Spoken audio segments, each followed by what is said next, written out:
Book list, study guide supporting my court video, let's go. The first thing you will need is the Federalist Papers written by Alexander Hamilton, John Jay, and James Madison between 1787 and 1788. This is basically a guidebook that was used in order to convince other states in order to ratify the United States Constitution, because the Articles of Confederation, which was our first doctrine, from 1777 literally didn't work. It failed. The main concept was a weak federal government, reduced government spending, very powerful state governments, and no taxation. Sound familiar? It failed.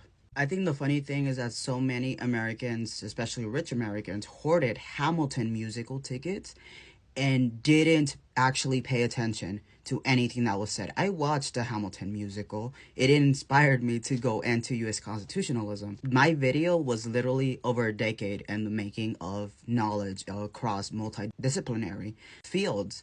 So the reality that they weren't actually inspired to actually think of what was happening and what effects that had on our present day is very privileged. You can buy the Federalist Papers from any bookstore, but you can also find it online. You can literally just Google the Federalist Papers and file : PDF, and that will automatically get you accessible PDFs. This can be done for any book or reading. It just filters it out quicker. But you will be jumping straight to Federalist number 9 by Alexander Hamilton. It is the utility of the Union as a safeguard against domestic faction and insurrection. Very applicable to the insurrection of January 6, 2021. It positions how the government should react and how severe it is. Then you will jump to Federalist number 10, which just is an extension of Federalist 9, but by James Madison. Again, written in 1787, so I just want everyone to know I did not write these. After you read that, what's important to note is the power of the Constitution, and particularly what's constitutional integrity and how the courts should dictate any harm or constitutional questions. For that, you need to delve into Federalist 78 through 83, but I'm going to show you specifically where. Federalist number 78 by Alexander Hamilton, definitely recommend 1010. Federalist number 80 as well will be important, as well as Federalist 82 by Alexander Hamilton. Within this essay, particularly this part, the evident aim of the plan of the convention is that all the causes of the specified classes shall, for weighty public reasons, receive their original or final determination in the courts of the Union, that is,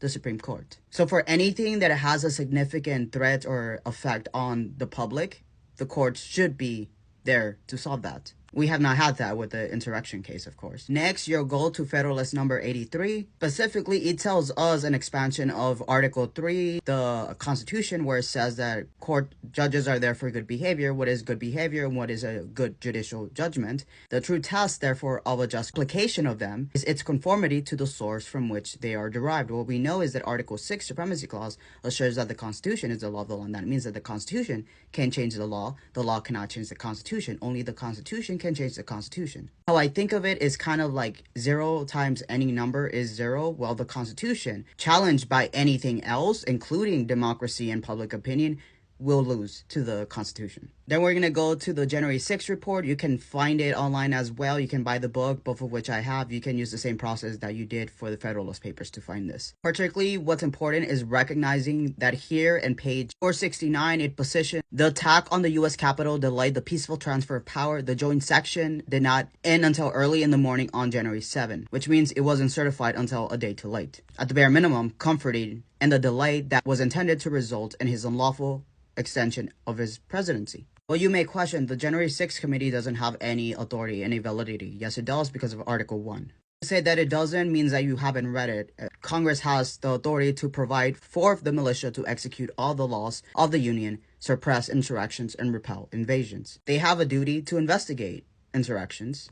January 6th would not have been an insurrection had it happened on January 2 when there was no certification happening, but it intentionally happened on January 6th. Congress is granted the power to make all laws which shall be necessary and proper for carrying into execution the foregoing powers. So you saying that they don't have an authority is like saying that the Second Amendment isn't real because you're saying that the Constitution isn't real. Like the authority isn't real. Next, we go to Article 2 because Donald Trump was required to take an oath. Here is the oath that he had to take in order to defend and protect the United States Constitution, which he did not do. For context, look at my court video. We'll go back to the January 6th report. We'll go to page 4 where it starts on the executive summary of what happened on that day. Specifically, how he ellipsed speech would trigger his fanatics to go towards the Capitol and act reckless and belligerent. We fight like hell, and if you don't fight like hell, you're not going to have a country anymore. This brings a question of an answer that I don't have of whether Donald Trump standing at the ellipse, not as the president, but as a commander-in-chief, and if so, that he used the Second Amendment in a way by, as a commander-in-chief, ordering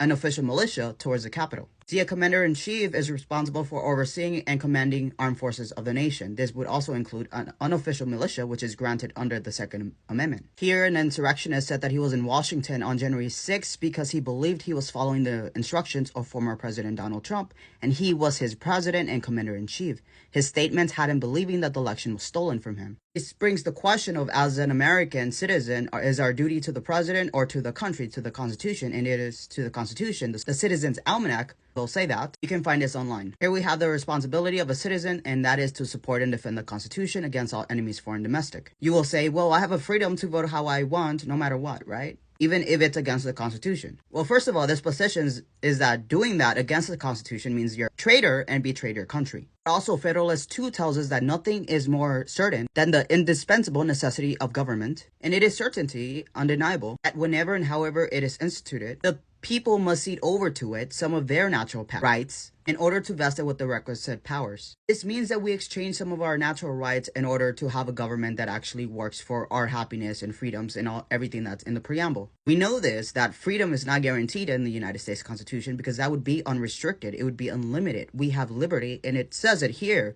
in the preamble. Freedom is actually only mentioned once, and that is the freedom of speech. It's a little Mandela effect. You know that it could be restricted because of the 14th Amendment. That's the Equal Protection Clause that allows for some regulations based on some very strict guidelines for if a liberty becomes significantly a threat to the liberties of other recognized equal persons. Time is running out, so I'm just going to go through the list. Next would be Federalist number 1. I have lined up where you should read. Then we have page 89 of the January 6th report, the referrals to the U.S. Department of Justice, Special Counsel, and House Ethics Committee. We will have the obstruction of an official proceeding, conspiracy to defraud the United States, conspiracy to make a false statement, incite, assist, or aid in comfort and insurrection, other conspiracies. We're going to go to John Locke, 2 Treatises of Government. You can also find that as a PDF or buy a book.